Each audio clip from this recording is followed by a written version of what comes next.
ઓમ નમો નારાયણ. જય માતાજી. દર્શક મિત્રો, આપ જોઈ શકો છો પરસાદી માને કરાવી દીધી છે. હવે એસએસજી હોસ્પિટલ સેવાની અંદર જવાનું છે લોકલ પ્રમાણ. ઓમ નમો નારાયણ. જય માતાજી. ઓમ નમો નારાયણ. જય માતાજી. દર્શક મિત્રો, આપ જોઈ શકો છો આપણી ટીમ રેડી થઈ ગઈ છે. આજે સાંજના ટાઈમે જવાનું છે એસએસજી હોસ્પિટલ સેવાની અંદર જવાનું છે.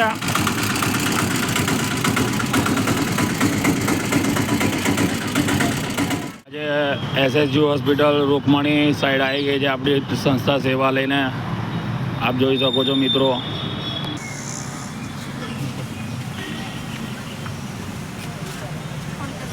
આપણા નીતિનભાઈ સેવામાં ઉપસ્થિત છે, આપણા વાઇસ પ્રેસિડેન્ટ ઉપસ્થિત છે, આપણા માતાજી ઉપસ્થિત છે. આપ જોઈ શકો છો દર્શક મિત્રો. આપણો કુલદીપ પણ સેવામાં ઉપસ્થિત છે અને ચેનાની બાજુ સેવા ચાલી રહી છે. ઓમ નમો નારાયણ. જય માતાજી.